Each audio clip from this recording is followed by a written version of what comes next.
Buenas tardes, queridos amigos. Bienvenidos a otra más de las charlas que organiza la Cámara Peruana de la Construcción dentro de su ciclo de conferencias y charlas que ponemos a disposición de la industria de la construcción a lo largo de todos los años. Hoy tenemos la oportunidad de ver una presentación y después un panel de preguntas y respuestas muy interesante sobre la última modificación de la norma técnica G040 del Reglamento Nacional de Edificaciones. Creo que es bien importante esta modificación. ¿Por qué? Porque el idioma castellano es un idioma muy rico y eventualmente esa riqueza del idioma en algunos momentos puede traernos un poco de problemas o confusión, porque eventualmente cada ser humano interpreta las palabras de una manera distinta. Lo interesante para mí del haber revisado la norma es la incorporación de muchos gráficos para poder entender, tener otro instrumento más de entendimiento de lo que significa la norma y que todos los arquitectos, ya bien sea los que están en un momento proyectando y los que en otro momento están calificando, podamos compartir el mismo vocabulario visual y también del castellano, que como digo, es un idioma muy rico.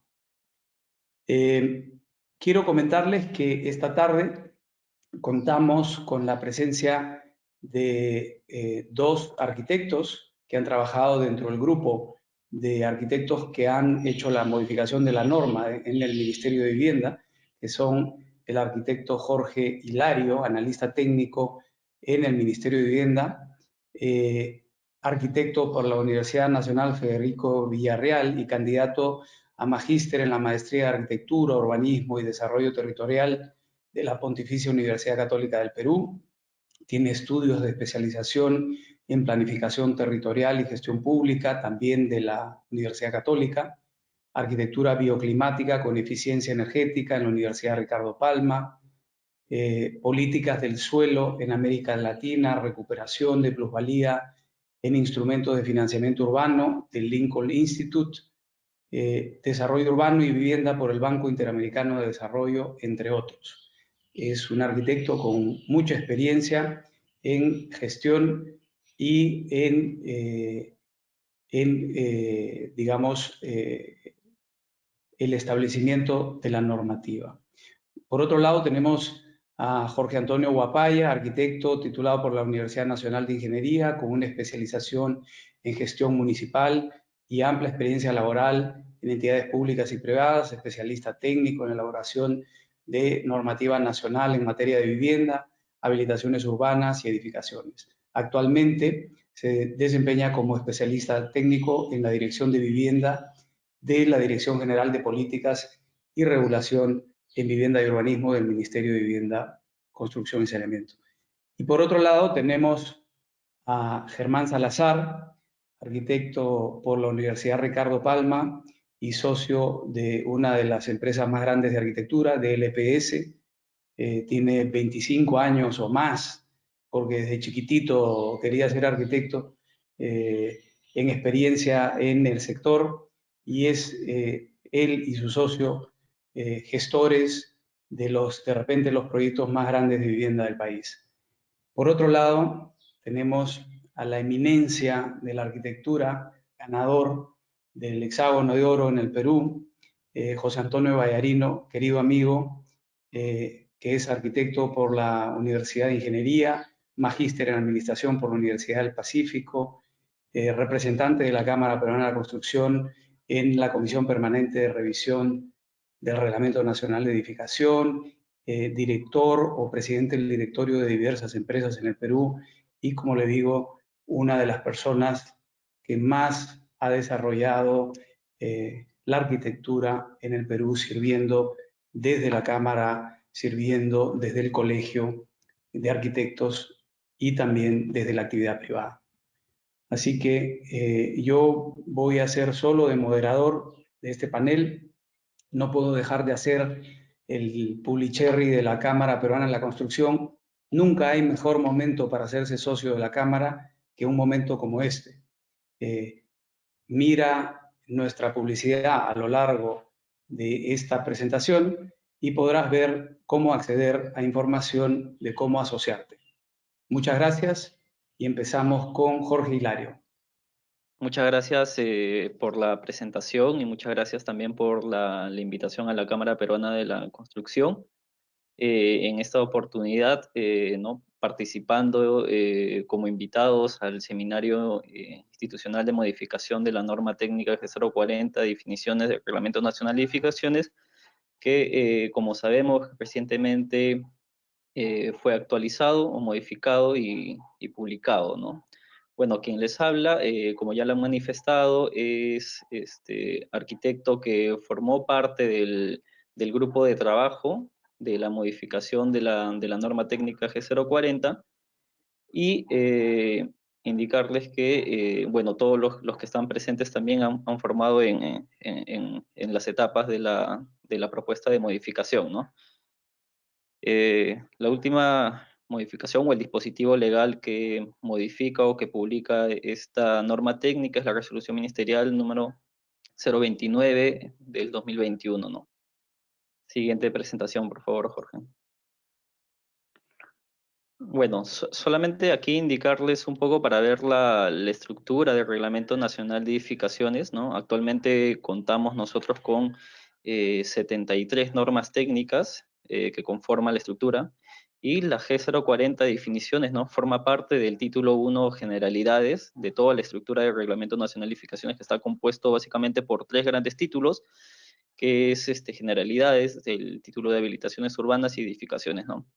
Indicar que aquí nosotros en color verde, las normas señaladas son las que recientemente han sido actualizadas por parte del sector que venimos representando de la Dirección de Vivienda, de la Dirección General de Políticas y Regulación y Vivienda y Urbanismo. Venimos trabajando arduamente para poder nosotros actualizar en mayor medida todas las normas que desde hace mucho tiempo no han tenido ninguna actualización y modificación, ¿no? Entonces, la de color rojo, si pueden ver, son las normas que actualmente este sector viene también trabajando y proponerla en una pronta sesión a la Comisión Permanente de Actualización del Reglamento Nacional de Edificaciones, ¿no? Como por ejemplo ahí pueden ver la norma 010, Condiciones Generales de Diseño, Vivienda, la 020 y entre otras normas, ¿no? Que inclusive en algunas de estas ya han sido agendadas para una próxima sesión, ¿no? Siguiente, por favor, Jorge.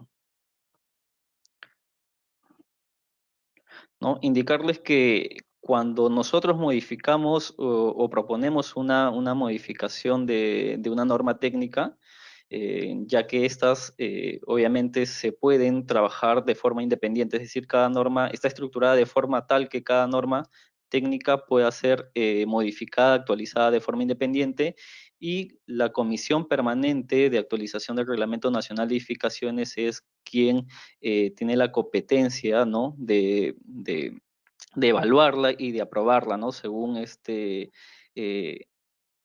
su creación, ¿no? Que fue también creada en este caso por el artículo 7 del Decreto Supremo 011-2006, en la cual viene sesionando hasta la fecha 78 sesiones, ¿no?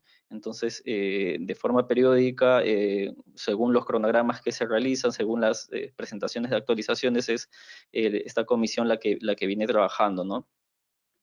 La iniciativa, en verdad, de esta modificación la tuvo la parte del sector del Ministerio de Vivienda, ya que la última modificación que había sido aprobada data del año 2016, ¿no? Aprobada mediante resolución ministerial 174, 2016-Vivienda, y también debido a una serie de consultas formuladas al Ministerio de Vivienda sobre aclaraciones de conceptos en el marco del Reglamento Nacional de Edificaciones. También se requería compatibilizar conceptualmente con las recientes modificaciones de las normas técnicas que venía trabajando la Dirección de Vivienda en el marco del Reglamento Nacional de Edificaciones, ¿no? Y las propuestas que estamos realizando también en relación a la norma 010 y la 020, que es vivienda. Por otra parte, también se requería que la norma técnica presente gráficos, ¿no? Como ya han podido ver, y solo desarrolle los conceptos por definición, ¿no? Y no incluya aspectos técnicos, toda vez que los aspectos técnicos en verdad corresponden a otras normas técnicas, ¿no? U otras normas que correspondan, ¿no? Entonces, una vez que nosotros tuvimos la propuesta, fue presentada a la comisión permanente. Siguiente, Jorge, ¿puede darle, por favor? A la comisión para que, conforme a sus competencias, la pueda evaluar y aprobar, ¿no? Y obviamente, como habíamos indicado, como son todo trabajo de toda normativa, es un trabajo bien arduo que viene haciendo tanto la comisión y tanto el ministerio, ¿no? Estas en su momento tuvieron algunas observaciones y bueno, se trabajó en verdad en conjunto con todos los integrantes de la comisión, que incluye también a la CAPECO, y finalmente, por un trabajo y consenso de los demás miembros, pudimos presentarlo y finalmente aprobarla en la sesión 78 de la CEPARNE, ¿no? Hay que indicar también que nosotros como Dirección de Vivienda formamos parte de la Secretaría Técnica de la Comisión Permanente, ¿no? Entonces finalmente tuvo su aprobación y, como sabemos, esta aprobación previa de la viabilidad por parte de esta comisión tiene otra etapa, que es la etapa de la prepublicación, ¿no? Que fue prepublicada mediante la resolución ministerial 278 en el año 2020, ¿no? Entonces, fue por un periodo de 10 días hábiles a efectos de recibir las observaciones, comentarios y aportes de las entidades públicas y privadas y de la ciudadanía en general, siendo igual la Dirección de Vivienda de la Dirección General de Políticas y Regulación de Vivienda y Urbanismo la encargada de su consolidación, ¿no? Entonces, como estrategia, parte también del periodo de este gobierno de transición es trabajar bastante en conjunto con las demás instituciones, ¿no? Entonces, realizamos estrategias y sumamos acciones necesarias para consensuar el proyecto final de todos los aportes que habíamos recibido, ¿no? Con el Colegio de Arquitectos y la Cámara Peruana de la Construcción, para finalmente tener una norma técnica consensuada, con contenidos gráficos para mejorar la interpretación de las definiciones como se habían indicado, ¿no? Y es la que actualmente se ha incorporado en esta última ya y final propuesta normativa, 56 definiciones y 67 gráficos, ¿no? Sumando un total de 220 definiciones, tales como, por ejemplo, se incorporaron anteproyecto, área útil, área verde, bahía, vehicular, berma, centro de lavado, ciclovías, algunas tipologías de vivienda también, como es la bifamiliar, la de uso colectivo, la que va a dar pie también a incorporar esta tipología de edificación en la norma 020 vivienda, ¿no? Entonces, vivienda taller y entre otras definiciones también que fuimos nosotros recogiendo de los aportes que tuvimos, ¿no? Porque trabajamos bastante con el tema de los comentarios y las sugerencias que nosotros podamos tener, ¿no? Entonces, la norma técnica G040, entonces decimos que regula y desarrolla las definiciones en materia de habilitaciones urbanas y edificaciones en el marco del Reglamento Nacional de Edificaciones. Y estas definiciones, como lo dice el artículo 1, son únicas y de aplicación obligatoria a nivel nacional, ¿no? Entonces, ya más adelante, Jorge Guapaya les va a detallar los principales modificaciones o las principales definiciones que se incorporó en esta, graficadas en esta norma técnica, ¿no? Muchas gracias.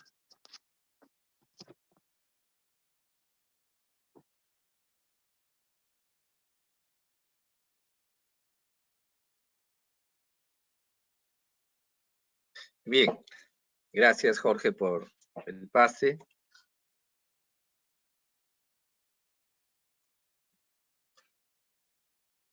Bien, agradecer también a la invitación de la Cámara Peruana de la Construcción en esta jornada del webinar, y vamos a continuar con las principales modificaciones a las definiciones de la norma G040.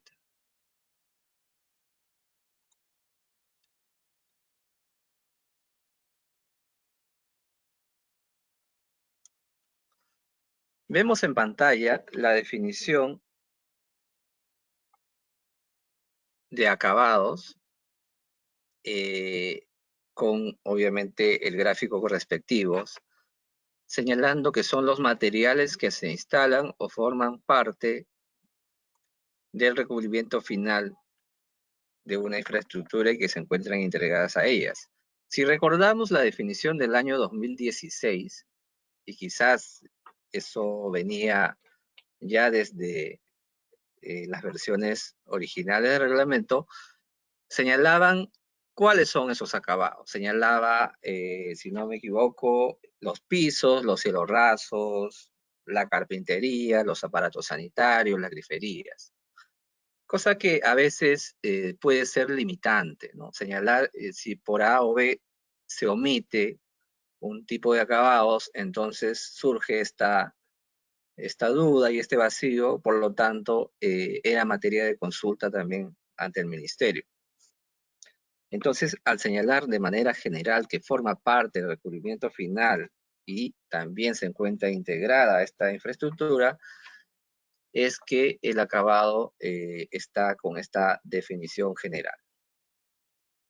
Por otra parte, en cuanto al altillo, que es también un elemento que forma parte de un espacio superior o elevado, ¿no? Parte de un ambiente con acceso a personas y también donde se puede almacenar equipos, materiales, mercadería, entre otros.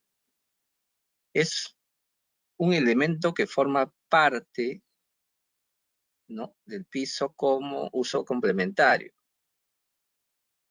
Es el uso complementario, ¿no? Tenemos allí los altillos generalmente en los espacios comerciales, donde se tienen las mercaderías y elementos que son parte del uso principal, tal vez de la venta, de la comercialización.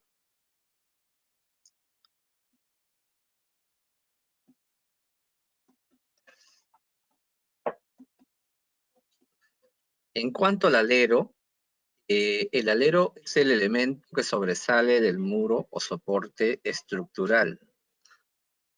También puede ser un elemento decorativo que forma parte del techo de una edificación. Y aquí la diferencia con la definición anterior.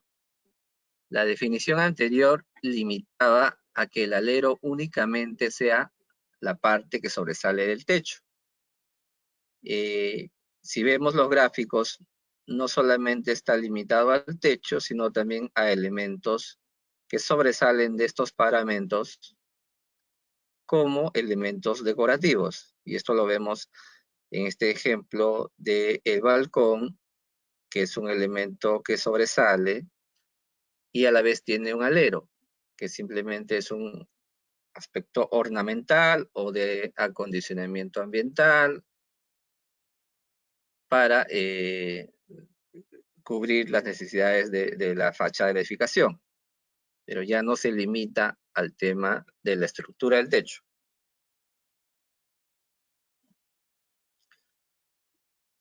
En cuanto a la altura de edificación, la verdad ha sido una de las, digamos, definiciones más trabajadas o más, digamos, procesadas en cuanto al RNE, ¿no?, en general, ¿no? Esta parte de la altura de edificación, que es la dimensión vertical expresada en metros de una edificación, consolida cuál es la definición como tal, evitando tener las condiciones o las características particulares para el cálculo de esta altura, porque esto se ve ya en otra regulación, en las normas específicas, en la norma 010, en los parámetros. Lo que queremos dejar en claro, que el reglamento establece que la altura es esta dimensión vertical. Y esta dimensión vertical, como vemos en el ejemplo, parte desde el nivel de la vereda hasta el último techo. Y se ve que la cota no llega a los parapetos. Si bien es cierto, esta característica solamente es gráfica, porque estamos en la norma de definiciones, y esta norma de definiciones lo único que va a decir es la dimensión vertical. Tenemos en proceso la norma 010 que está determinando todas las condiciones para establecer claramente cómo se toma la altura de la edificación. Por lo tanto, es inevitable hablar que los certificados de parámetros muchas veces todavía siguen dando la altura expresada en pisos, lo cual ya desde hace buen tiempo la norma indica que se debe dar en metros.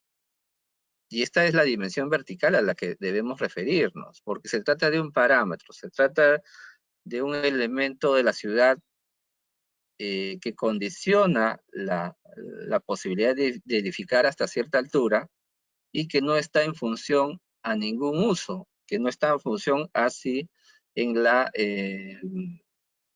en el lote se va a hacer un comercio, se va a hacer una oficina o se va a hacer una vivienda. No tendría por qué variar la altura, porque la altura se entiende que es el parámetro, es la altura, es el nivel máximo. Entonces simplemente la definición está señalando que es esta dimensión vertical. Y en el gráfico inferior de la derecha tenemos que hay situaciones en que la altura también se toma en referencia a estos planos inclinados en diferentes niveles, que también se va a desarrollar en la norma A010, ¿no? Que se limita a realizar una línea imaginaria sobre las dos alturas en los frentes de la edificación. Otro concepto está la norma 040, G040, perdón, es la ampliación. Y esta ampliación es la obra que se ejecuta incrementando la cantidad de metros cuadrados de área techada de un edificio preexistente dentro de los límites del lote. Tenemos las gráficas que señala cómo se puede desarrollar la ampliación tanto en elevaciones, en vistas como en planta. Y cuando hablamos dentro de los límites del lote es porque únicamente no se refiere a que se incremente un piso más o un ambiente más dentro de la edificación, sino también dentro de un lote, digamos, con ciertas dimensiones, se puede desarrollar una nueva edificación, digamos, separada, pero que está dentro del área del lote. Entonces también se entiende como una ampliación.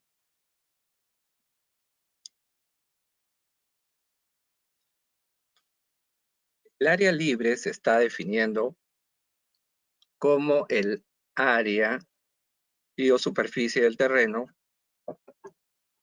en la cual no existen las proyecciones de áreas techadas. En este caso es la sumatoria de las superficies comprendidas fuera de las poligonales que representan las proyecciones de área techada. Como vemos en el gráfico, tenemos el área techada, tenemos las proyecciones y ese achurado que define cuáles son las áreas libres del lote. Puede tener bloques de distintas dimensiones en altura, esto por una parte de la área techada, y donde no existan estas proyecciones se va a contabilizar como parte del área libre.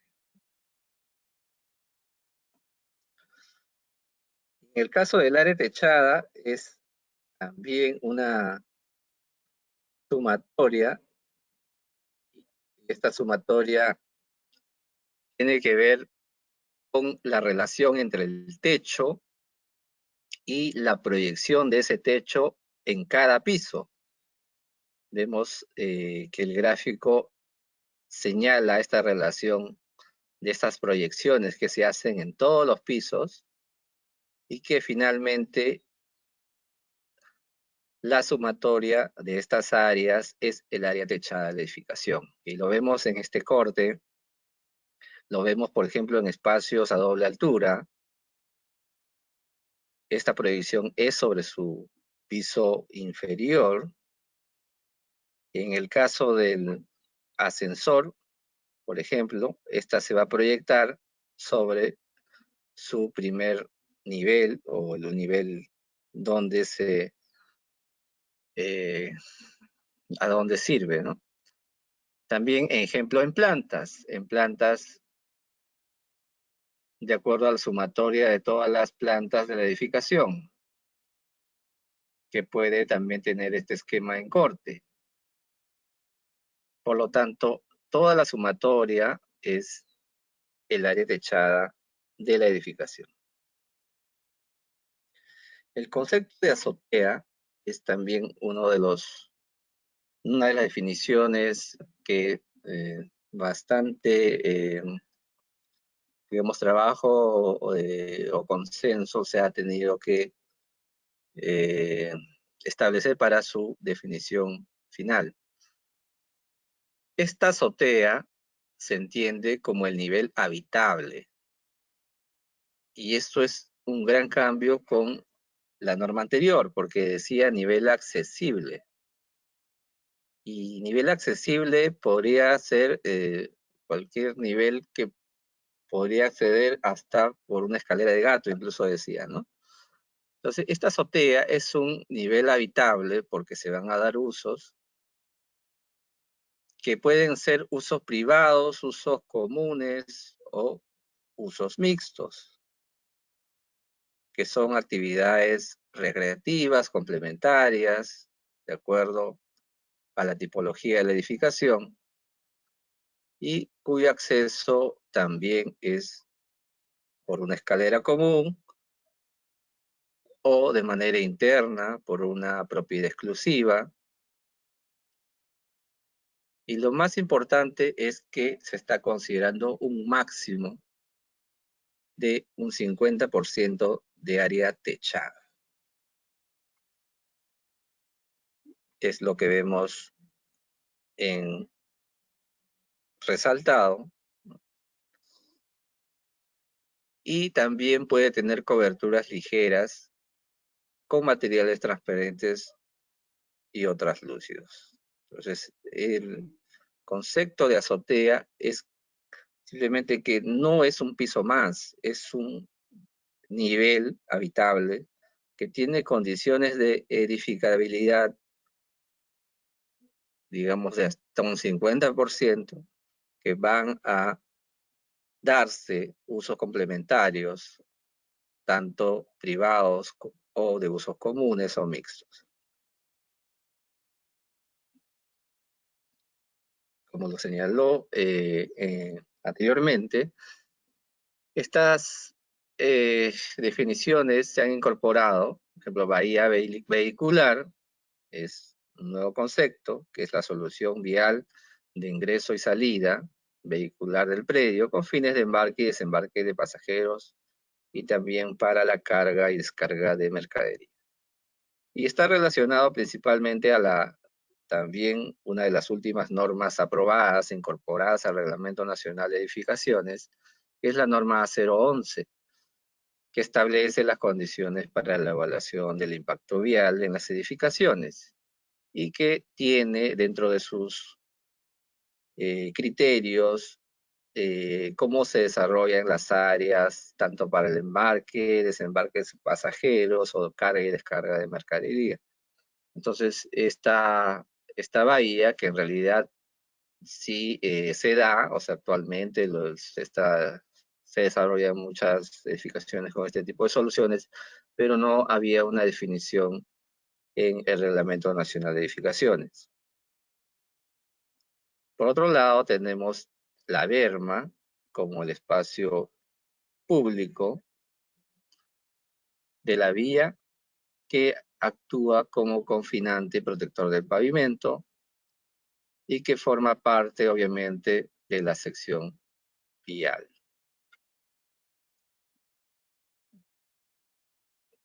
Ahí se resaltan los elementos.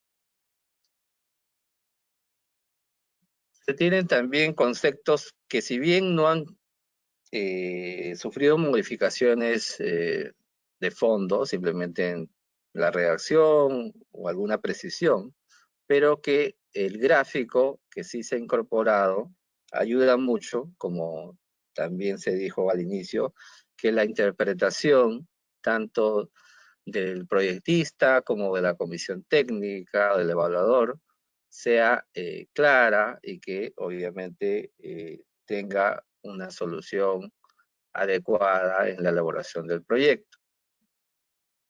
En el caso del ducto de basura, el conducto vertical destinado a la conducción de los residuos sólidos y hacia un espacio de almacenamiento provisional. Tenemos el esquema de cómo se dan estos ductos, cómo sirven a los diferentes ambientes de la edificación y que finalmente van a ser provisionalmente almacenados hasta su disposición final. En el caso de ducto de instalaciones, también tenemos varios elementos que considerar en las instalaciones. Está destinado este conducto tanto vertical, horizontal, para la provisión de las líneas de instalaciones de la edificación y que sirven hacia espacios de uso común para su respectiva instalación, revisión, reparación o mantenimiento. Se hace una precisión sobre los ductos desmontantes en el caso de desagüe. ¿Por qué? Porque estas montantes de desagüe sabemos que no necesariamente por un tema de diseño de ingeniería van a tener que cumplir con la condición de dar hacia un espacio común, porque el diseño de las montantes normalmente van nucleado hacia los servicios propiamente, ¿no? Entonces, estos ductos de montantes pueden permitir su inspección a través de las propiedades exclusivas de las unidades inmobiliarias. El ducto de ventilación es el conducto vertical, horizontal, destinado a la renovación del aire, los ambientes. Y puede ser también atendido por medios naturales o por elementos de ventilación mecánica.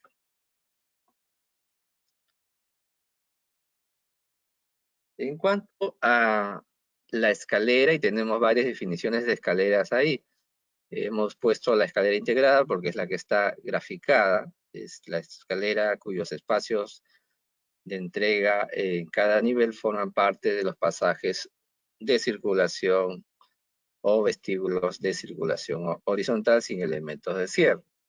Pero también tenemos en la norma la escalera protegida, y esta escalera protegida es lo que actualmente aún en gran parte del Reglamento Nacional de Edificaciones está como la escalera de evacuación. Y esta escalera de evacuación, digamos, el concepto de poder permitir la salida hacia una zona segura es que no necesariamente tenga una separación de lo que es la escalera integrada, porque finalmente la escalera integrada también puede permitir la evacuación. Entonces, para no limitar esa condición, porque todas las escaleras permiten la evacuación, es que se cambia la denominación de escalera de evacuación a escalera protegida.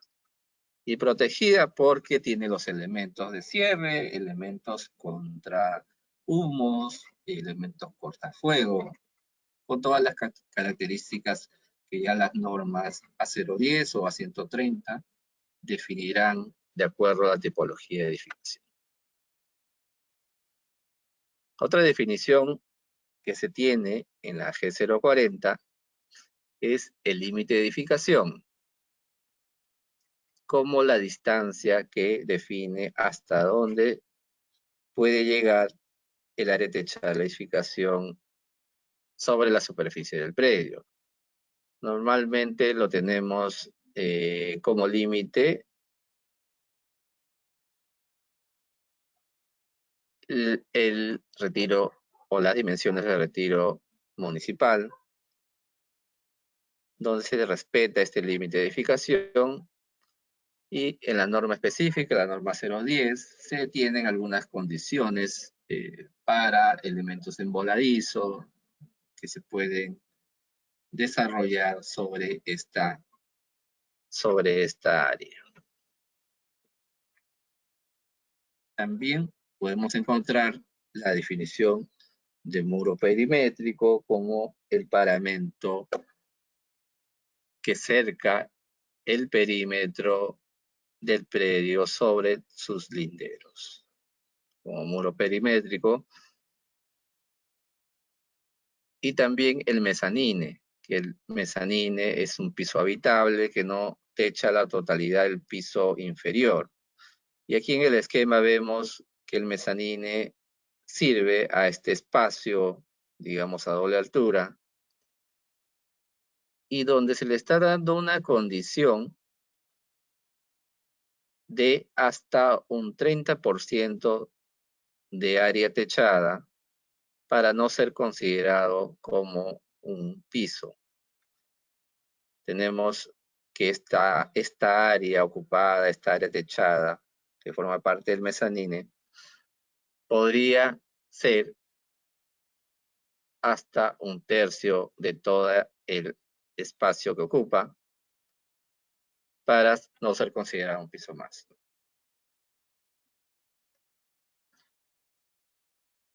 La definición de paramento, y vamos a encontrar paramento interior, paramento exterior, que están relacionados a estas superficies verticales, en este caso las fachadas. Y la fachada de la edificación, tanto la fachada externa como la fachada también interna. Y estas fachadas internas, sabemos que los paramentos tienen que ver mucho con el cálculo de los pozos de luz. En cuanto a los pasajes de circulación, el ambiente de la edificación destinado exclusivamente a la circulación de las personas. Y este pasaje obviamente tiene dimensiones, tiene condiciones según su uso, según sus características en cuanto a la accesibilidad también, y eso ya lo define las normas específicas. El perfil urbano, la composición resultante de las edificaciones consolidadas en un eje urbano. Y aquí vemos un esquema de perfil urbano. Tenemos una línea imaginaria a una altura, pero cuando hablamos de perfil no se está afirmando que el perfil sea único, que el perfil sea una línea, porque definitivamente en una ciudad no es la realidad. Pero sí, este perfil debe tener una correspondencia, debe tener una armonía, una situación que no altere pues el parámetro de altura establecido en los planes urbanos. Entonces, cuando se habla de alterar el perfil urbano, entonces estamos ante una situación que sale de los rangos establecidos, ¿no? Por eso es muy importante ya con la definición de altura señalar que estamos acercándonos a un perfil homogéneo, que no va a ser una línea seguramente, ¿no? Pero tenemos una correspondencia, una relación de proporcionalidad con el peatón que está, digamos, transitando por las vías. El concepto de quinta, que es el conjunto de unidades inmobiliarias unifamiliares de propiedad exclusiva que se ubican sobre un lote que cuenta con acceso mediante un espacio común o directamente desde la vía pública. Es el esquema clásico de la quinta con unidades de vivienda, pero que se relacionan a través de estos espacios y el acceso común.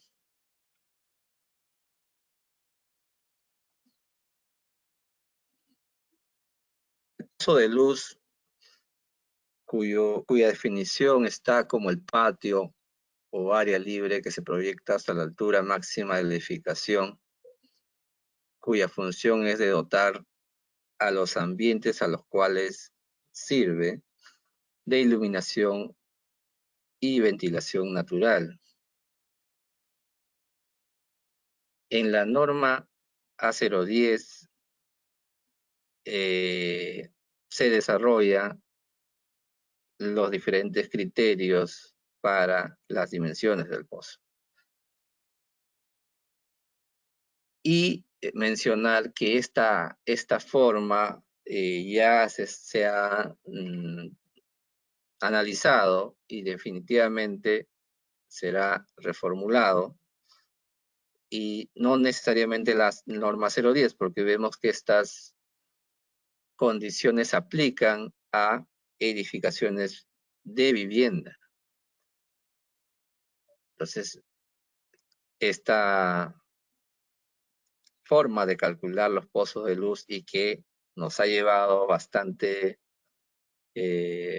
jornadas de revisión en el Reglamento Nacional de Edificaciones, en la CEPARNE y también en los grupos de trabajo, finalmente va a estar incorporada en la norma 020 de vivienda, ¿no? Entonces, como concepto simplemente está que es la dimensión, que es este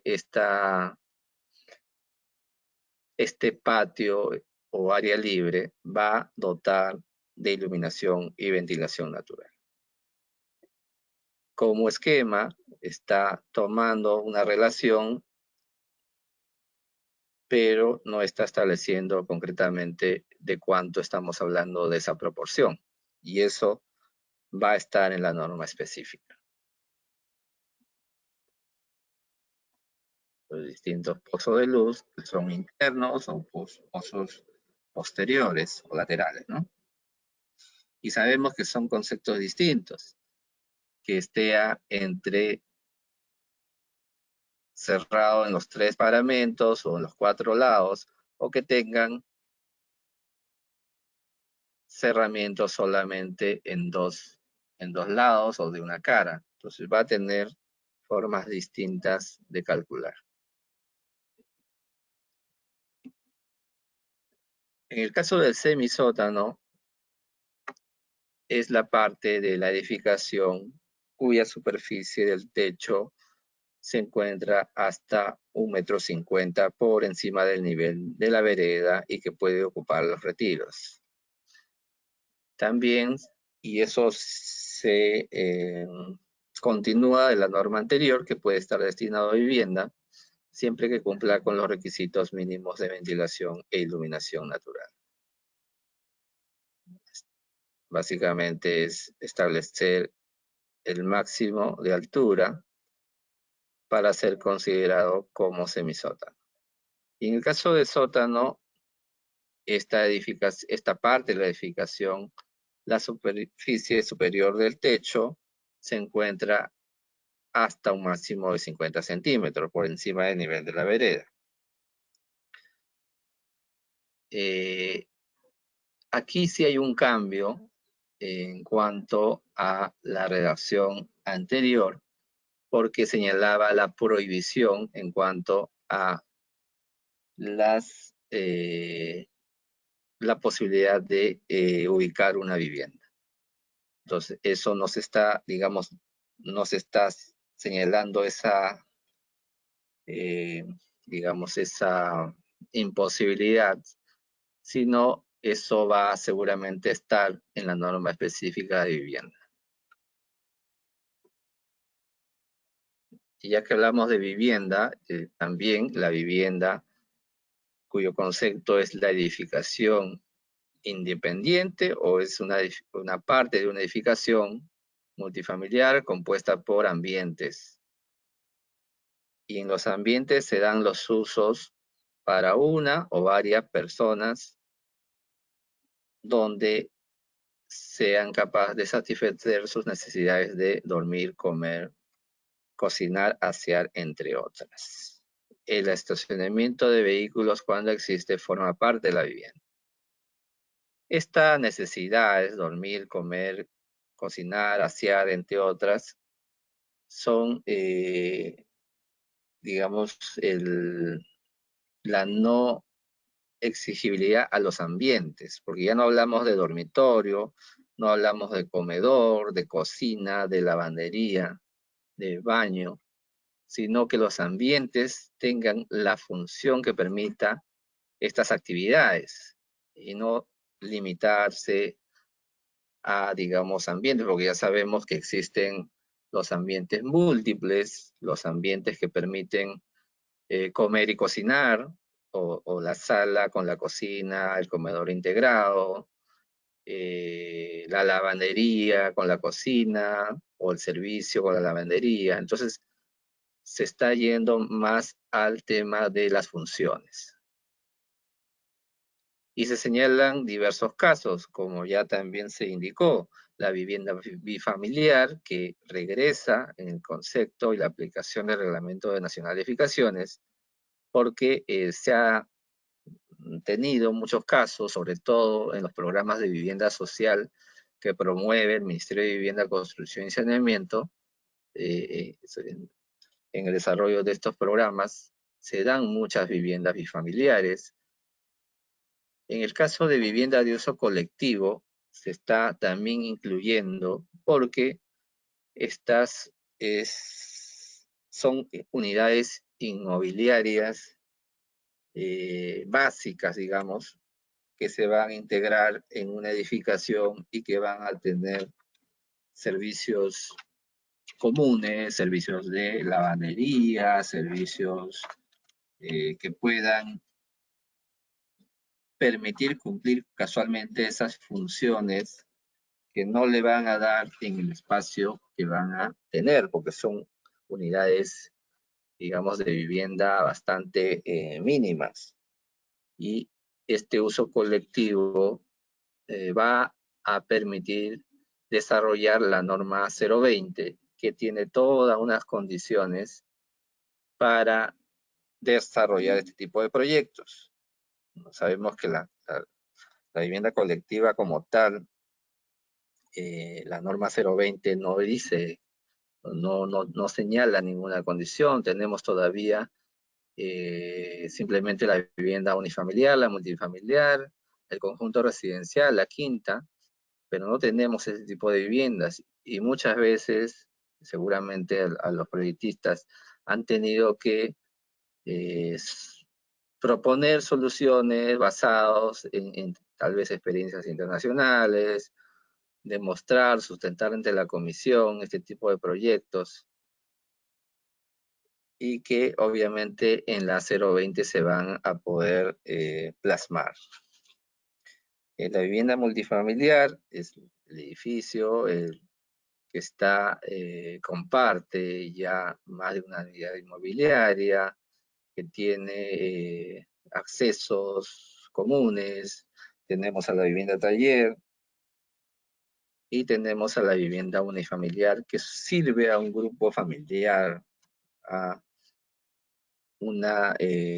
digamos, es una sola edificación en el lote y que obviamente está destinada a este grupo familiar. Bien, con esto hemos repasado en realidad muy rápido algunos aspectos principales. En realidad son 220 definiciones y como hemos señalado, muchas de ellas están simplemente mejoradas en su redacción o se les ha incorporado el gráfico para una mejor interpretación. Muchas gracias y estamos atentos a los comentarios. Muchas gracias, Jorge. Ahora pasamos a nuestro panel y le doy la bienvenida a Germán Salazar.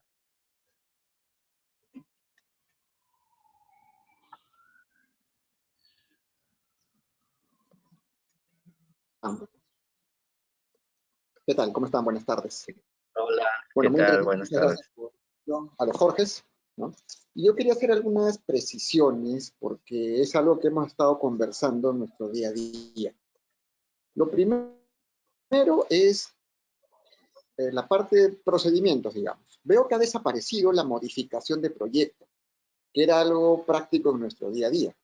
Y ahora se da, digamos que uno tiene que acomodar lo que vaya a hacer en un proyecto, sea de modificación, ampliación, remodelación, como lo conocíamos, entre acondicionamiento, obras de mantenimiento, obra menor, refacción o remodelación. Hay que encajarla en una de esas. Creo que eso es importante que se precise, sobre todo para los calificadores de la municipalidad en modalidades A y B, que son las más complicadas, diría yo. Sobre todo en el tema de obra menor, porque antes se acotaba el área y el costo, digamos, ¿no? Pero hoy día ya no, hoy día queda un poco en el aire, y cuando las cosas quedan un poco en el aire, no siempre podemos tener el resultado que esperamos, ¿no? Porque tanto el municipio actúa de una manera muy pegada a la letra y nosotros nos vamos al otro lado de la letra, probablemente como proyectistas. Entonces, creo que es importante precisar esa parte, que es más procedimental, vamos a ponerlo así. Otro tema importante que sí quería compartir era resaltar algunos temas que tú has expuesto, ¿no, Jorge, en este caso, Jorge Guapaya, que es la aparición de nuevos conceptos que eran importantes tenerlos, porque muchas veces nos costaba sustentarlos con la comisión, como es el caso del piso técnico. El piso técnico es una necesidad y hoy día y es una realidad, sobre todo en hoteles, en edificios de oficinas, y muchas veces estaba la discusión si era un piso más o no, si nos consideraban como un piso más. Entonces, ese es un punto muy importante. La parte del altillo quería precisar que no se considera como un nivel más y no se considera como área techada. Normalmente es un espacio residual donde uno guarda cosas, puede ser maletas o puede tener un pequeño segundo nivel si tienes mucha altura. La definición de anteproyecto también es importante porque se define como un proyecto preliminar y esa palabra es clave, creo yo, el que se defina como preliminar. Porque hoy día las comisiones muchas veces los municipios nos piden que el anteproyecto prácticamente sea un proyecto y eso sí nos complica porque tenemos que elaborar más cosas de las que se requieren para solo aprobar un anteproyecto que muchas veces es necesario para la compra de la tierra. Entonces, claro, tenemos que poner al mecánico, al estructural, todo, ya no es un anteproyecto, ya es un proyecto y muchas veces demora más y se pierde la oportunidad de comprar la tierra. Otro tema interesante que creo que había que precisar es el tema del área libre.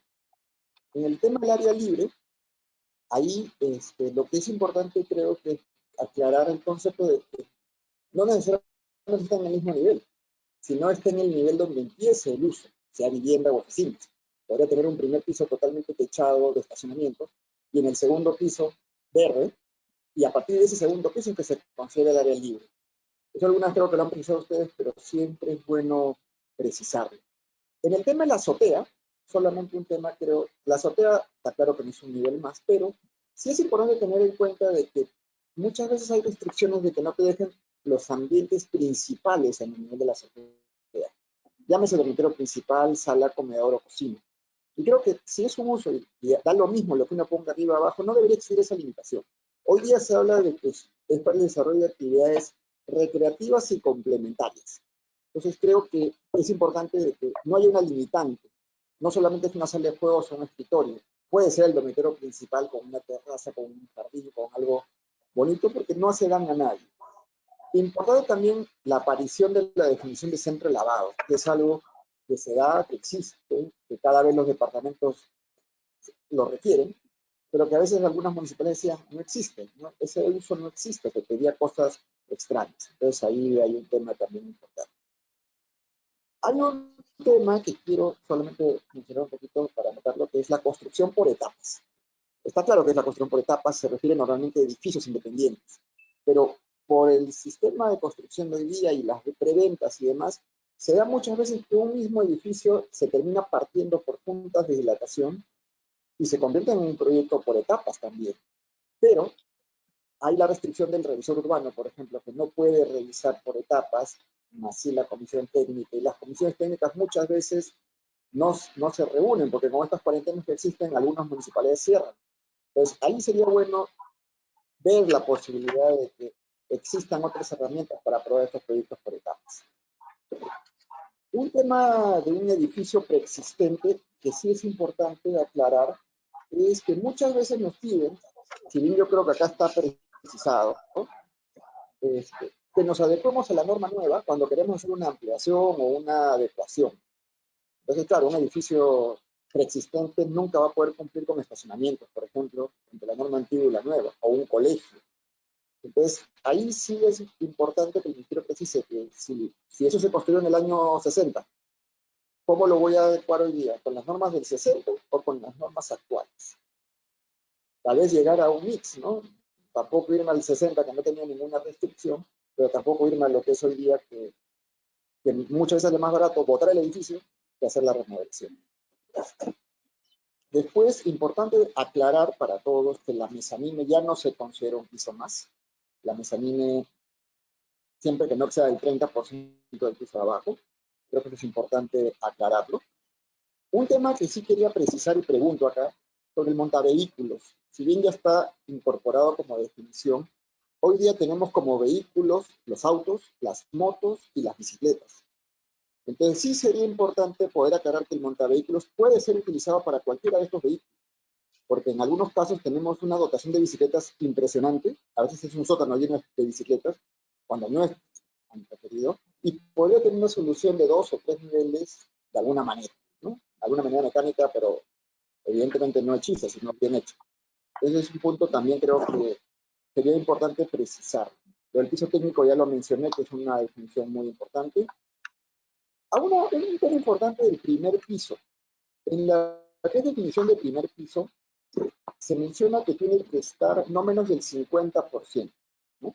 Eso querría decir que si yo tengo un primer piso de 5 metros, podría estar 2,50 metros enterrado, en teoría, mientras cumpla los requisitos de ventilación, iluminación y demás. Solo para tenerlo presente, ¿no? Como está la definición hoy día. La parte del sótano, que es muy importante, ya no está prohibido que sea vivienda, siempre que cumpla con los requisitos de uso de vivienda, claramente. Eso es un tema que las comisiones evaluarán. Y un tema muy importante para todos tener en cuenta es la vivienda de uso colectivo, que es muy importante porque eso nos abre la puerta, las oportunidades de hacer vivienda de renta, que es un rubro nuevo, una parte nueva de nuestro mercado inmobiliario que está creciendo. Y hoy día nos acogemos o a hotel o a la norma 02 de mi vivienda. Y ninguna de las dos es la norma de vivienda de uso colectivo, como están definiendo ustedes. Entonces, esa parte me parecía importante precisar.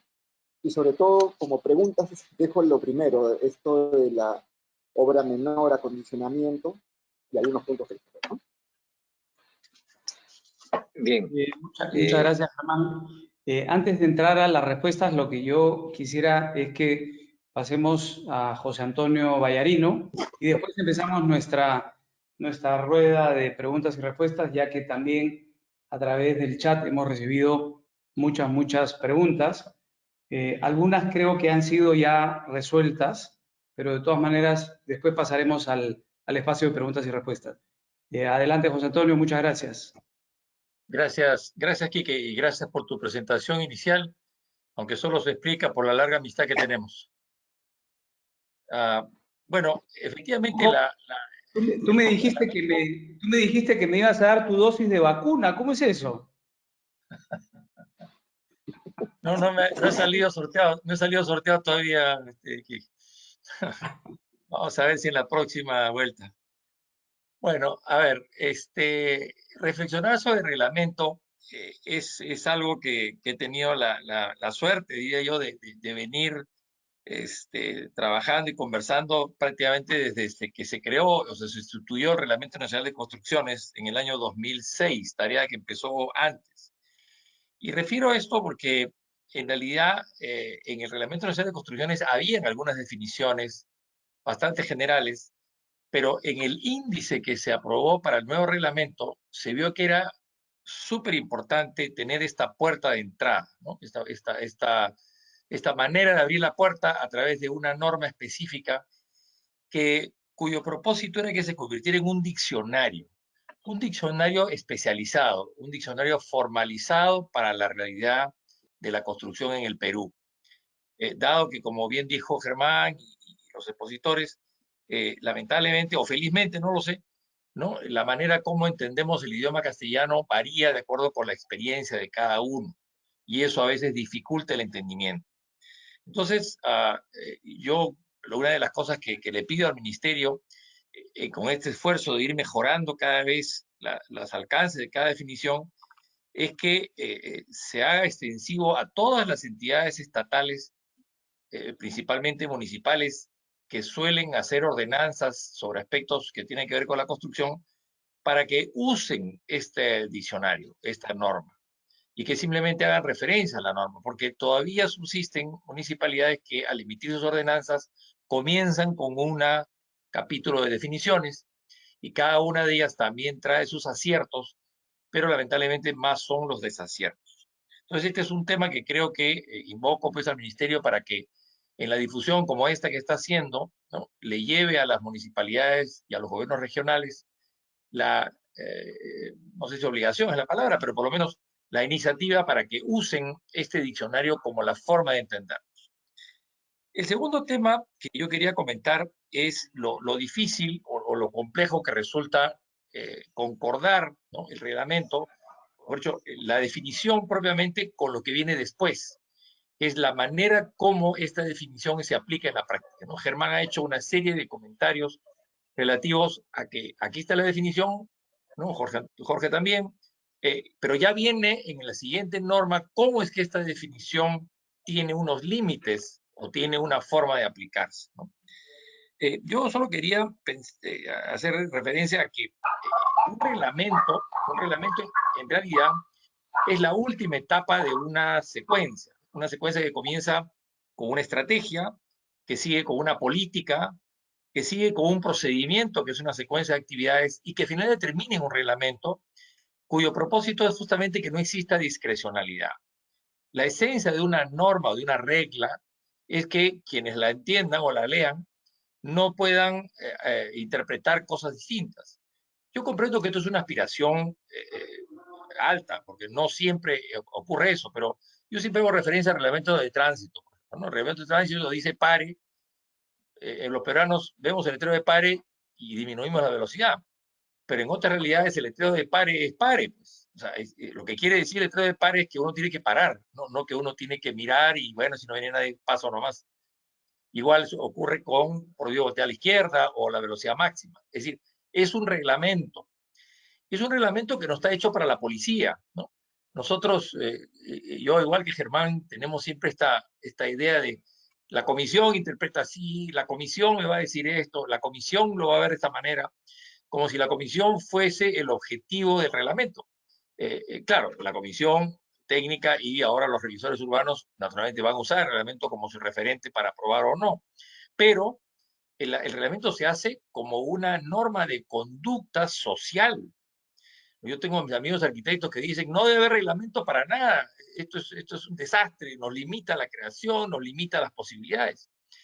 Pero esto es imposible, si sin reglamento no podemos vivir. Imagínense ustedes, luego regreso al tránsito, si dijéramos, manejen lo mejor que puedan, ¿no? Y ese fuera todo el Reglamento Nacional de Tránsito.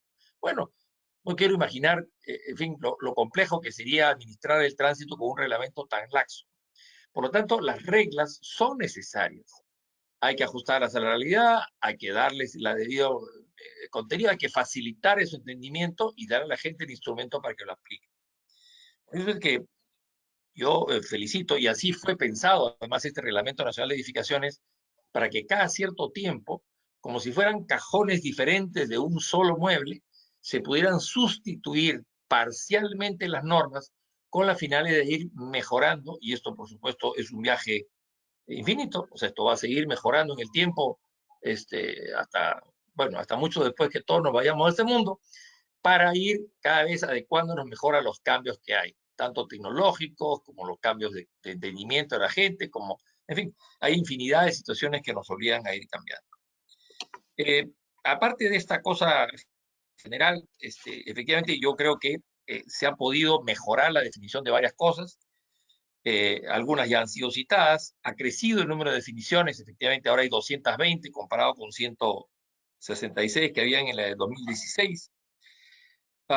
Y yo no sé si soy cargoso, pero algunas definiciones que parecen simples, como la altura de la edificación y ser persistente en fijarla en metros, esto nos está llevando a un lenguaje que tiene que cambiar. Yo vengo haciendo una cruzada respecto al momento en que la planificación urbana abandonó el coeficiente de edificación como el número de veces que un terreno puede ser edificado y la densidad habitacional como el número de personas que pueden estar en un determinado sitio, por esta fórmula de altura en pisos y tamaño de departamentos.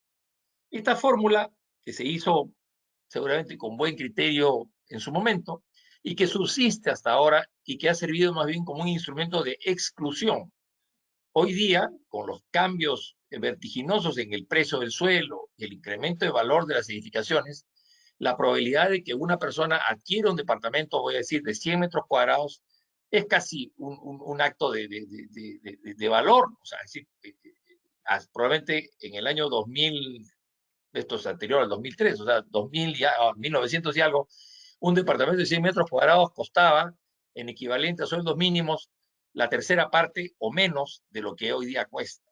Entonces, por lo tanto, los tamaños de departamentos no pueden ser una condición para determinar qué se puede y qué no se puede hacer. Por lo tanto, y en este reglamento se cita con claridad esos tres conceptos que van juntos: altura en metros, coeficiente de edificación y densidad. Altura por una razón de perfil urbano, como se ha mencionado. Densidad por un tema de servicios urbanos, porque si no tenemos la densidad no sabemos qué le falta a la ciudad. Y coeficiente para determinar las capacidades de un suelo en función del mercado. Finalmente, lo que construyen los inmobiliarios y las personas los hacen para que la gente los viva, no para que se miren, ¿no? Algunos arquitectos hacen sus edificios para que los miren, pero la mayor parte de las personas hacen los edificios para que la gente los compre, los use, los viva y tenga una vivienda digna. Por lo tanto, esta triada de altura, coeficiente y densidad, yo invoco, si es que ojalá haya alguien que tenga que ver con los planes urbanos o que están haciendo en el país, tiene que ser la nueva forma de determinar qué se puede y qué no se puede hacer en los sitios, en las distintas partes de la ciudad. En fin, no quiero entretenerme demasiado, porque solamente voy a citar un par de cosas específicas que me parece que son importantes. Por ejemplo, algo que no se ha mencionado es el tema del aforo. Aforo es un término que es un término de diseño, no es un término de ocupación. Hoy día, cuando los inspectores municipales de Defensa Civil, de CENEPRED, van a las edificaciones, hacen una regla de tres, o sea, una división, perdón, dividen la cantidad de metros cuadrados del edificio entre el indicador que está establecido en el reglamento y dicen aforo máximo tantas personas. Ese no es el aforo. El aforo es un aforo de diseño. Y aquí se define bien lo que se está estableciendo como parámetro para un local recreativo, una oficina o lo que fuera, está determinado para el diseño, o sea, es un instrumento para el diseñador. Y luego, cuando el edificio ya está en funcionamiento, podrá albergar el número de personas que los medios de evacuación son capaces de recibir. Porque yo puedo diseñar un edificio con capacidad para, no sé, muchas más personas de las que me diga el coeficiente. Yo no tengo por qué ceñirme al coeficiente. Es decir, ese coeficiente me dice 9.5 metros cuadrados por persona para oficinas, yo no tengo por qué seguirlo. Y si yo no tengo por qué seguirlo, tampoco tiene por qué seguirlo el CENEPRED cuando pone estos hermosos letreros a la entrada de los locales diciendo aforo tanta gente. Entonces, esto es una cosa que debe releerse varias veces para entender bien que este concepto de aforo es un concepto para diseñar, no es un concepto para limitar la ocupación de los edificios, ¿no? Entonces, esta es una definición súper importante. Extraño otras definiciones que yo alguna vez propuse, que es el concepto de calidad. Había una definición de calidad en la construcción. Yo sí creo y soy un convencido que la calidad se puede medir, aunque muchos de mis colegas digan que eso no es tan fácil y que es materia más bien de una apreciación personal, pero creo que la calidad, hay indicadores específicos que miden cuando un producto es o no es de calidad. En fin, bueno, aquí tengo una serie de otras cosas que había tomado nota, como otro es el tema de las escaleras, que ya creo que también se ha citado.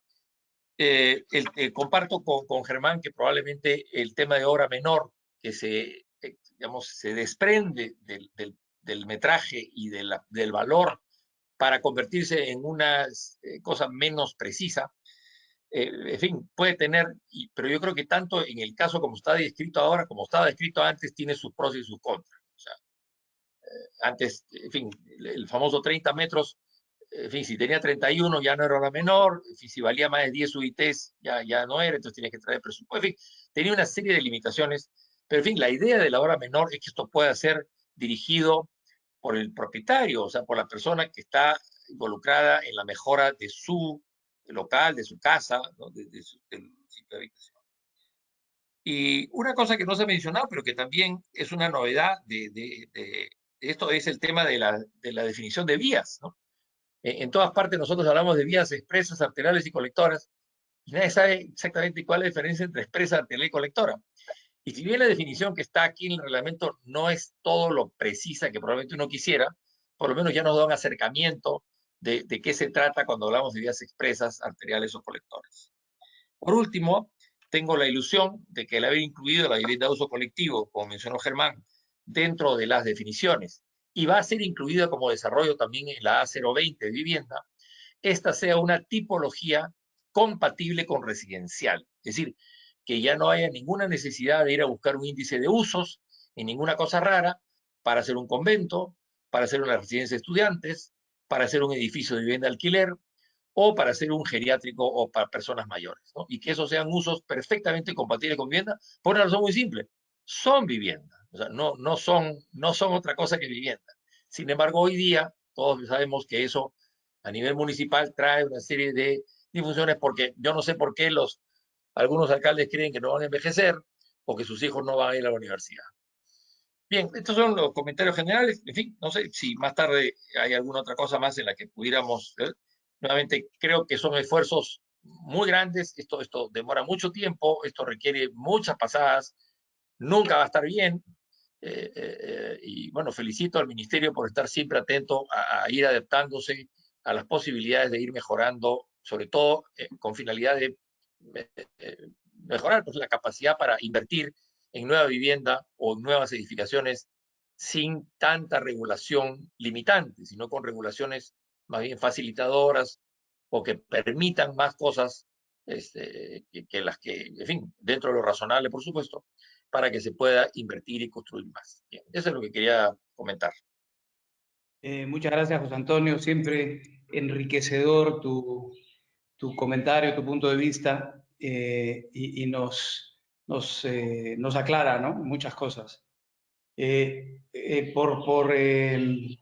Para mantener un poco de orden en esta charla, yo creo que es conveniente darle la palabra ahora a Jorge Guapaya y a Jorge Hilario, y después yo les voy leyendo las preguntas que hay, que insisto, creo que muchas ya han sido resueltas, y creo que las preguntas deberían ser no solamente respondidas por Jorge Guapaya o Jorge Hilario, sino eventualmente por Germán y también por José Antonio, ¿no? Creo que tenemos que tratar de volver esto más un diálogo que poner en el paredón al ministerio y ver cómo le disparamos, ¿no? Creo que, es más, la manera como se ha venido construyendo el reglamento durante los años es de una manera colaborativa, en donde, como dije al principio, la Cámara y a través de José Antonio ha sido uno de los baluartes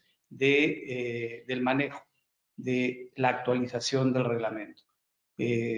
Germán también y otro grupo de arquitectos muy valiosos viene haciendo también su Servinacuy de dar su granito de arena a la sociedad, ¿no? Dando de nuestro tiempo para mejorar la relación entre el sector privado y el Estado. Así que bueno, los dejo el diálogo abierto y muchas gracias. Muchas gracias, bueno, en realidad por los comentarios, tanto a Germán, al arquitecto Ballarino y bueno, también al arquitecto Espinosa. En sí, esta norma fue el esfuerzo, ¿no? de todo un equipo y que finalmente llegó a un buen término ese partner y también dentro del ministerio, ¿no? Porque pasado la aprobación de ese partner, es todavía que pelearla ahí con la asesoría jurídica, ¿no? Para que no nos cambien el sentido de la redacción y que se entienda, ¿no? Entonces, pero bueno, eso ya es parte de la experiencia en cuanto a la formulación de las normas, ¿no? Lo que señala Germán en cuanto a la obra menor, sí, efectivamente, el hecho de hacerlo más general, de repente no darle una limitante en cuanto a los metros cuadrados, en cuanto al valor, eso quizás se podría entender como, digamos, algo que no le va a dar un parámetro al proyectista, pero quizás podríamos aprovechar en que como esta característica más va por el lado del procedimiento, actualmente se está en elaboración la modificación del reglamento de licencias y quizás de repente ahí podría añadirse algunas precisiones porque tenemos allí las modalidades, ¿no? Y una de las modalidades, si no me equivoco, la modalidad A habla de horas menores, ¿no? Y en estas horas menores podríamos incidir cuáles son esas condiciones para que una obra menor se tramite en la modalidad A o que simplemente sea una especie de, así como el acondicionamiento o refacción, que no están obligados a sacar una licencia, que tienen simplemente la comunicación a la municipalidad, ¿no? Pero eso, digamos, va por el lado más del procedimiento, ¿no? Quizás podríamos por ahí incorporar algún concepto que se haya, digamos, no precisado en la norma, ¿no? Eso podría ser una solución de repente a esta no limitación en cuanto a la obra menor. Y bueno, en cuanto a los comentarios respecto a incorporaciones como centro de lavado, ¿no? Eso también lo hemos trabajado bastante en cuanto a la necesidad de estos espacios, porque como señalamos, la función de la vivienda son estas actividades, más no tener un ambiente propio para desarrollar la función, ¿no? Los ambientes mixtos, lo que desarrollan funciones múltiples, creo que es la tendencia actual en cuanto sobre todo al tema de la vivienda.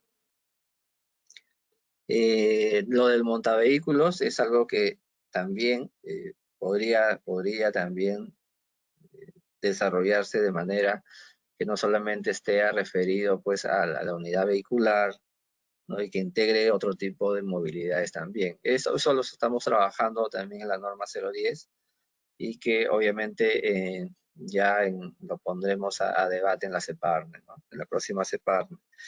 La vivienda de uso colectivo la verdad creo que para todos es un acierto, es algo que nos falta, que ya está incorporada en la norma, pero este desarrollo que va a estar en la 020 va a permitir que, como lo ha dicho el arquitecto Ballarino, estas edificaciones que son viviendas, que no pueden ser otra cosa que viviendas, las residencias, ¿no? Los conventos, simplemente no necesiten este uso compatible, simplemente con el uso de vivienda y que obviamente con los parámetros necesarios en cuanto a la altura, la densidad, puedan desarrollarse y no tener la necesidad de que se asuma como un uso compatible o que esté en el índice de usos.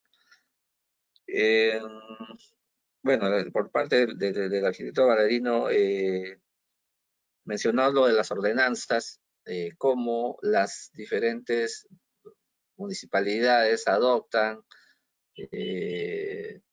digamos, instrumentos también de acuerdo a su distrito, pero muchas veces cambian los conceptos o no le dan, digamos, el sentido cual ha sido obviamente aprobado por el Reglamento Nacional de Edificaciones. Entonces, estamos de acuerdo, eso es toda una discusión en el ámbito legal, los abogados están constantemente trabajando en respuesta sobre la aplicación del RNE en comparación a las ordenanzas, a las normas municipales. Entonces, la verdad es un tema que tiene que ver, en primer lugar, con el ordenamiento jurídico en la unidad. Se supone que todos somos Estado, entonces el Estado nacional regula la norma general y las municipalidades, como dice la Constitución o la ley orgánica, complementan esa regulación. O sea, lo van a adecuar a su realidad, pero no la van a alterar, no van a ir en contra de lo que regula la norma nacional. El concepto de aforo también es muy importante porque siempre es esta discusión de la capacidad máxima, ¿no? El edificio no está diseñado, se diseña según la cantidad de ocupantes, obviamente, para servir a las diferentes funciones según la tipología, ¿no? Eso del tema de la evacuación, eso es digamos, un aspecto que va a considerarse cuando se suceda algún tema de emergencia o que se dé a de repente temporalmente un uso en un ambiente público donde tenga una máxima capacidad para evacuación, ¿no? Pero ese es otro concepto, porque el diseño, obviamente el diseño parte del usuario, ¿no? Para qué público se está diseñando, para qué cantidad de personas que ocupan la edificación. Mencionar, bueno, también en cuanto a la necesidad de que esta regulación, así como la norma G040, como la norma A010 o A020, la participación del sector de vivienda con, en este caso, la Cámara Peruana de Construcción, los colegios profesionales y también, como en el caso de Germán, con los profesionales también que participan, que proyectan, porque tienen esa experiencia, tienen, digamos, cuál es el día a día, cuál es la problemática, por qué los proyectos no se prueban, por qué existen innumerables observaciones en un dictamen. La verdad que hemos visto dictámenes de páginas donde la verdad que es a veces irrelevante lo que se pone en un dictamen, porque se entiende que son especialistas, que son personas que no debería tener, digamos, el mínimo de dudas sobre cómo emitir el dictamen, ¿no? Pero de todas maneras, creo que espacios como este, en el cual se pueda difundir los alcances de la norma, ayudan mucho, la verdad, ayudan mucho. Estamos totalmente de acuerdo con seguramente seguir mejorando este periodo que es corto en realidad en la nueva gestión. Nos han pedido una revisión de las principales normas, y como habíamos mencionado, la 010, la 020 y la 140 también que se vio en su momento, ya se está trabajando con cultura.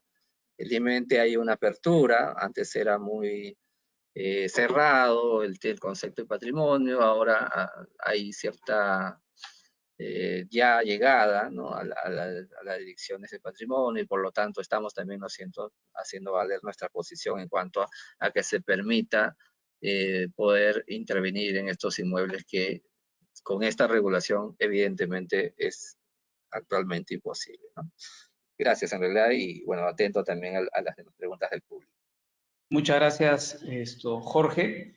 Y bueno, las preguntas no están en un orden, ¿no? Y creo que deberíamos de tratar de hacerlo de la manera más ágil, a efectos de poder responder la mayor cantidad de ellas. Tratemos de no dilatar mucho el tiempo. Entonces, voy a empezar yo también más o menos en desorden, ¿no? Dice, sobre la azotea, el área techada máxima del 50% rige para todo el territorio peruano o las municipalidades pueden regular sobre esta definición.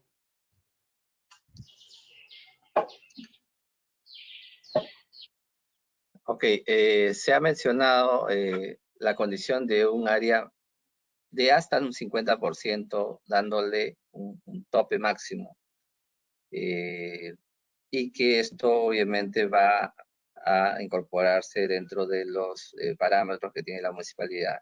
Pero solamente las municipales provinciales son las que tienen esa competencia. No es que el distrito vaya a sacar una norma en el cual diga esta es la condición del uso de la azotea, sino eso se tiene que ver con la generación de planes, que tiene toda una elaboración, ¿no? Eso también es importante señalar. Estamos en una norma técnica, pero cuando sale una ordenanza que tiene que ver sobre todo con el tema de los parámetros, tiene todo un ordenamiento, una regulación que está en el Reglamento de Condicionamiento Territorial, Desarrollo Sostenible. Creo que a la fecha, pues, es complicado, ¿no? Salen ordenanzas, pero, digamos, saltándose esos procedimientos, cuando lo ideal es que siga todo el proceso y finalmente, pues, es válido, es esa adecuación del Pero siendo un parámetro. poco insistente para seguir aclarando, por ejemplo, hoy día es muy común en varias municipalidades que solo se permita utilizar el 30% y todavía hay municipalidades donde hay unas fórmulas esotéricas de cómo se calcula ese 30%, ¿no?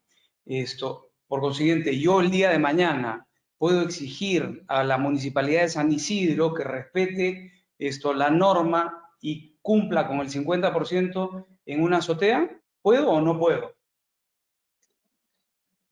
Se puede en cuanto no tienen una regulación que haya salido como una ordenanza que se adecue a la norma G040. O sea, me refiero, tendría que sacar Lima una ordenanza en la cual disponga la construcción en azotea para toda la provincia. O sea, no depende de San Isidro.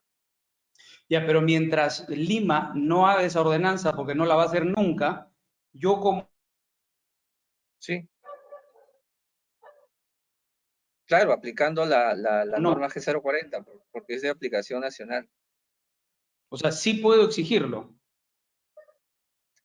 Claro, porque se puede llegar a ese nivel de edificabilidad, según el concepto de la G040. Ok, otra pregunta relacionada. En un proyecto en zona monumental, ¿también se podría techar hasta el 50% de la azotea?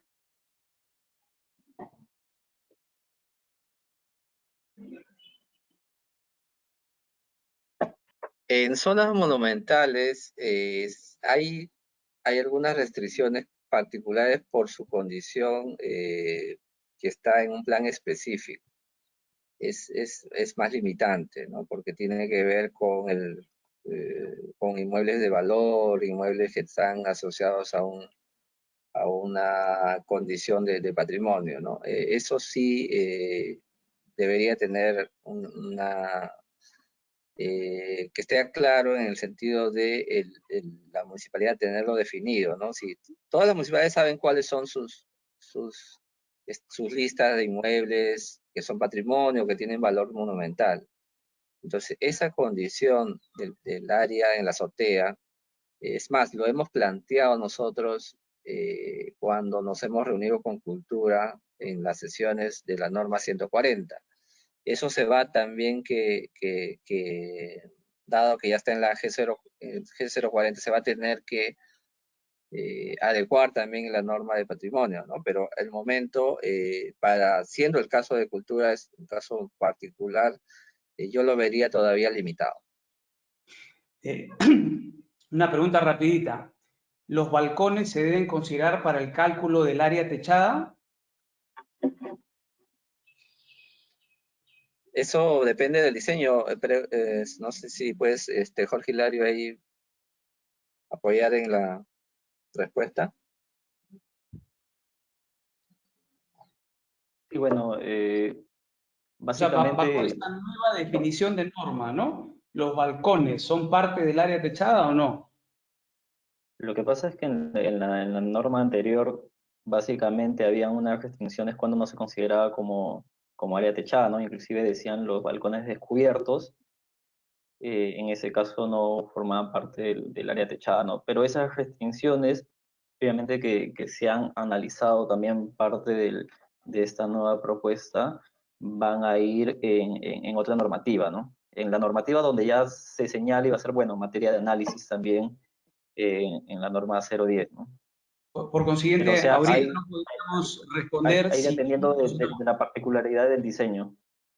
Ya, pero tenemos que Claro, decir, en algún momento tenemos que decir sí o no. O sea, no, porque si no, no serviría de nada. Pues, o sea, si no obstante hacemos un glosario, ponemos dibujos y todavía queda la interpretación, entonces no sirvió de nada el trabajo que hemos hecho. Entonces, en algún momento tenemos cuando, que cortar el queque y decir sí o no. cuando en el gráfico se pone la proyección del techo sobre la superficie, claramente, si hablamos de un balcón que tiene techo va a tener una proyección sobre su piso. Entonces, en esa condición sí formaría parte del área techada, porque también es un ambiente que se va a poder utilizar. Si es un ambiente libre, si no tiene techo, si es un balcón descubierto, obviamente no va a poner parte del área techada. De acuerdo.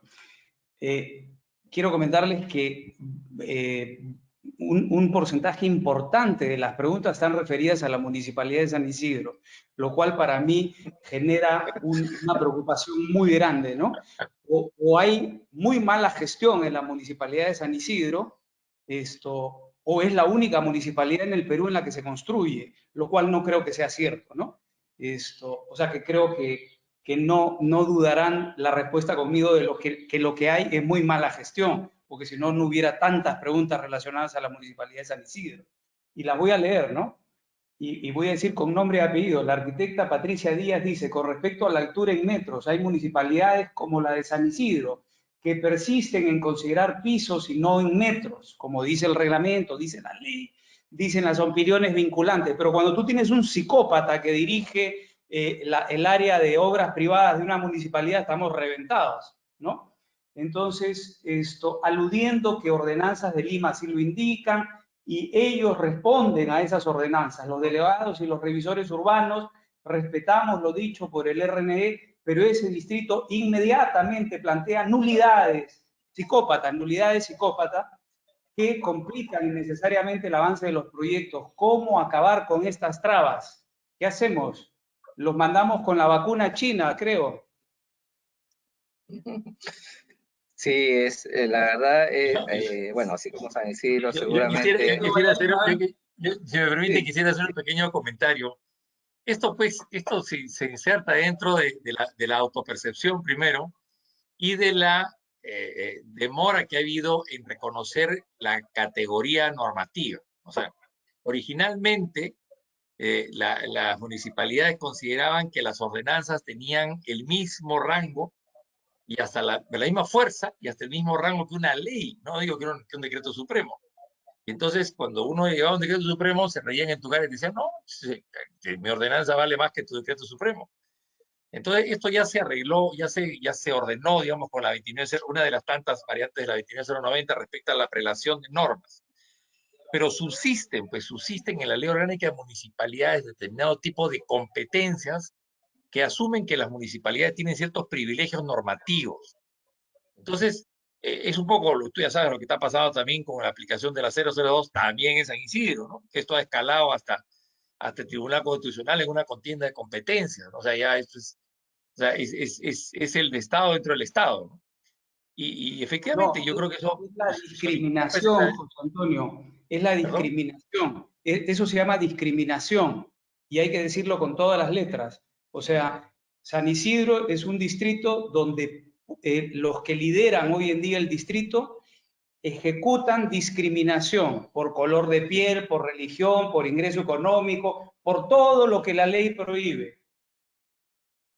Bueno, vamos a Pero en fin, esto yo creo que se deriva un poco pues de lo que es la aplicación de las competencias políticas. Me refiero no políticas digamos, de decisiones políticas, sino de demarcación política, ¿no? O sea, la Municipalidad de Lima abdicó, ¿no?, de su competencia para normar a nivel metropolitano frente justamente a Miraflores, San Isidro, Surco, San Borja y La Molina, lo sabes perfectamente. A quienes les hizo una cesión, cosa para la cual yo creo que no tenía competencia para hacer, pero lo hizo. Y entonces hoy día estas municipalidades, como Miraflores, para cambiar un poco de tema, pueden hacer ordenanzas específicas dando más altura, achicando áreas, pidiéndote retiro, en fin, digamos, o sea, otra ciudad. Y lo dicen así, ¿no? La ciudad de Miraflores. O sea, bueno, no sé, pues yo pensé que quedaba en Lima, pero bueno, parece que no. Otra pregunta interesante también referido a San Isidro. Sobre el área libre, el arquitecto Gonzalo Bayona pregunta, el RNE ahora dice que es la proyección de los techos sobre el nivel del terreno, pero la Municipalidad de San Isidro define el nivel inferior de vivienda. Y si tengo vivienda en semisótano, ¿cuál norma es la que define el área libre? Pues, ¿Qué hacemos? Va a tener que... lo que pasa es que, a ver, una cosita, o sea, yo personalmente, perdónenme con el respeto a mis amigos del ministerio, yo discrepo con la norma que se haya fijado 50% de la azotea para ser considerada como tal. Porque eso equivale a darle a la norma una condición. O sea, la definición es una definición objetiva, digamos, no debe tener ninguna, o sea, es como si dijera una mesa, ¿no? Y al final del día, y la mesa debe tener 3 patas, ¿no? Entonces, claro, si tienes una mesa de una pata, ya no es mesa. Entonces, no, hay mesas de una pata. Claro, a alguien se le ocurrió que la mesa tenía que tener 3 patas. Es un poco lo mismo. Y yo creo que este tipo de cosas son las que hemos avanzado un poquito más allá de lo que es exactamente la definición de azotea. Quizás es muy difícil. Yo entiendo que cuando uno se sienta a describir estas cosas, las puede leer y releer y volver a leer hasta el cansancio y siempre va a encontrar que no están explicando las cosas con la claridad que se necesita. Entonces, esto es la era techada, esto es la era libre, a partir de qué nivel se cuenta, tendríamos nosotros que entrar a un desarrollo más particular. De hecho, yo he propuesto que en la norma A010, con poco éxito tengo que decir porque me lo han borrado, justamente una explicación de área techada. O sea que, y aquí está la área techada. Ahora, ¿cómo se mide la área techada? Está en la norma A010. Se mide de la siguiente manera. Quite usted el ducto de ventilación, ponga usted el techo del ascensor, quite usted el cerco, ponga, o sea, el balcón, si el balcón está techado sí, si no está techado no, si la cubierta es translúcida no vale, si es opaca sí vale. O sea, todas esas cosas de área techada, que son todas las discusiones que tenemos, deberían estar descritas no en la definición, porque esas son las condiciones, sino en la norma A010, que son las condiciones generales de diseño. Y ahí, y acepto el reto, voy a tratar de ver si puedo contribuir a hacer una definición de cómo se mide la área techada, incluyendo estas dos dudas que hay sobre si el balcón va o no va, o si se mide a partir del nivel en donde existe vivienda o no. O sea, esas son las... Sí, siguiendo con el área libre, o sea, con un montón de preguntas del área libre y que tiene relación con lo que venimos conversando. Patricia Díaz pregunta, ¿el área de los ascensores en los pisos donde no se proyecta se considera área libre? ¿Las juntas sísmicas se consideran área libre? Todo eso hay que precisarlo, pero en la definición no va a estar eso, pues. No debe estar en las definiciones. Eso tiene que haber un artículo específico en las condiciones generales de diseño para cómo se calcula y se mide el área libre. Y yo estoy completamente de acuerdo que debe haber todo ese tipo de precisiones. Una pregunta similar, ¿no? Anteriormente la definición del área techada explicaba ciertos elementos que no se consideraban como los aleros, balcones abiertos. Ahora no se especifica. Esto ya pasamos por ahí, pero de todas maneras, para hacerles recordar, es una preocupación de varios diseñadores, ¿no? Después, en el altillo se tiene un área máxima de superficie en que se defina, ¿en qué se diferencia del mezanine? Pregunta Elizabeth Villanueva.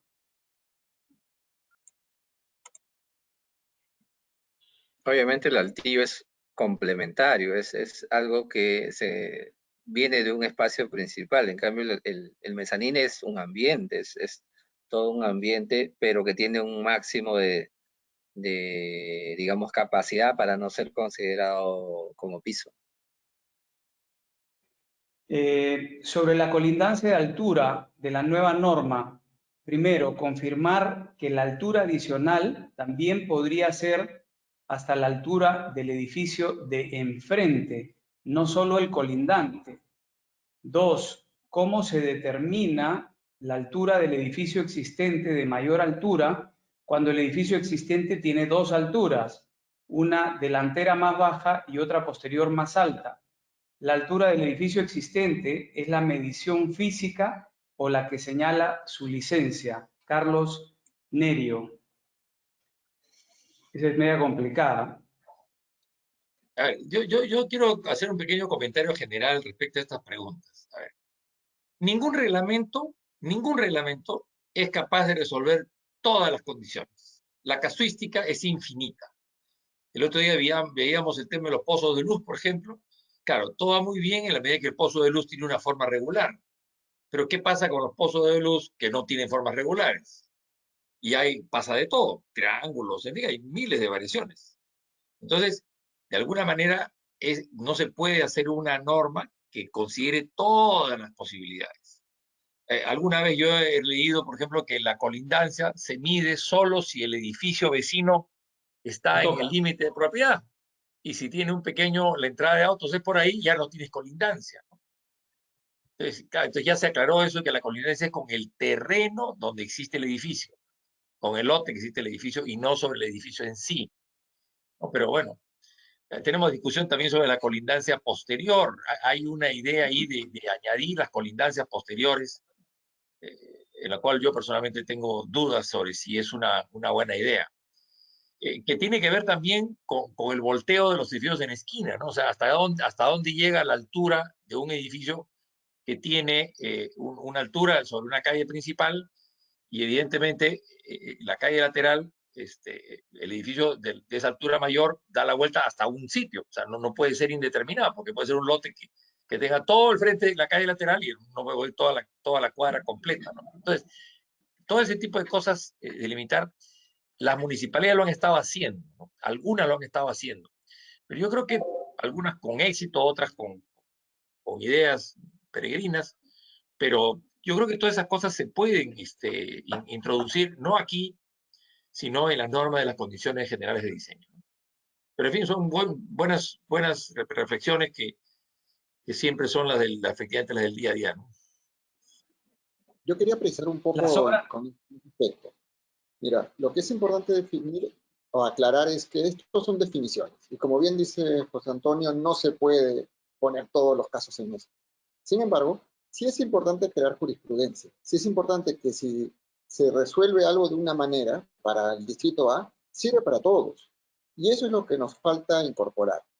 Muchos de los problemas se generan porque las municipalidades interpretan de una manera o porque las comisiones técnicas lo interpretan de otra manera.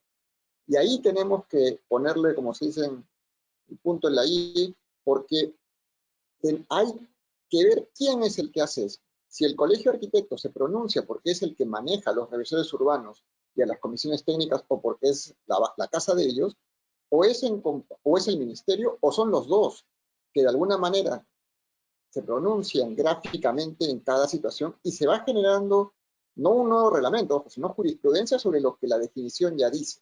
Creo que eso es algo a lo que tenemos que llegar para que cualquiera pueda ver, a ver, esto ya pasó y el criterio fue este, perfecto. Se puede modificar el criterio si se considera algo mejor, evidentemente, o si lo que se solucionó no funciona. Pero creo que eso es a lo que tenemos que llegar, a generar una jurisprudencia y no generar cambios de reglamento a cada rato, ¿no? Sin duda. Ahí el Colegio de Arquitectos puede ayudar mucho a promover parte de la jurisprudencia, ya bien sea por opiniones vinculantes o por en el pasado, cuando yo me acuerdo era más joven, el propio colegio hacía todas estas interpretaciones gráficas y que las comisiones las utilizaban como parte del proceso de calificación. Hoy en día el colegio no hace ese trabajo que que se debería continuar. Nos preguntan, ¿las obras menores aplican para todo tipo de edificación sin discriminar su uso? Porque algunas municipalidades solo lo admiten para vivienda. Por favor, precisar. Esto pregunta la arquitecta María Elena Butrón.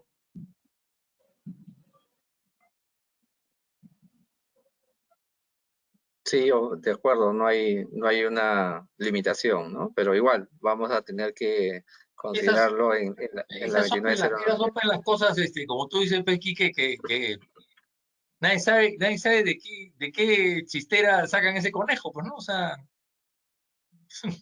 ¿por qué? O sea, si el señor tiene, no sé, la parroquia, el cura de la parroquia quiere ampliar para guardar su bicicleta, no puede porque no es vivienda, no te pase, pues, o sea. No puede. Sí. Claro, ¿no? Después, Como dicen, no está limitado a un uso y bueno, yo que esa opinión también creo que hay una vinculante ya publicada en la web del ministerio, ¿no? Que sea claro de la limitante. Hay un tema bien importante que creo que no le hemos dado suficiente énfasis, es el tema de las edificaciones existentes. Y que la norma en la definición dice que mantienen el cumplimiento de las normas que eran vigentes en el momento de su ejecución. Esto es un tema filosófico de alta complejidad. Yo quiero, si me permiten, contar una pequeña historia. Me hace poco, no para diseñar, sino como una consultoría, me enseñaron un edificio que tiene 10 años vacío. Es un buen edificio, está en una zona del centro de la ciudad privilegiada, y para poder usarlo, las personas que han hecho el análisis le han dicho que tiene que adecuarlo a las normas vigentes. Adecuar esas normas vigentes supone, entre otras cosas, poner una cisterna contra incendio, ¿no? No hablemos del estacionamiento, solamente en cuestiones de seguridad, escaleras, presurizar, ponerle el sistema nuevo de energía eléctrica, interruptores, en fin, las cosas que están en los reglamentos de hoy día.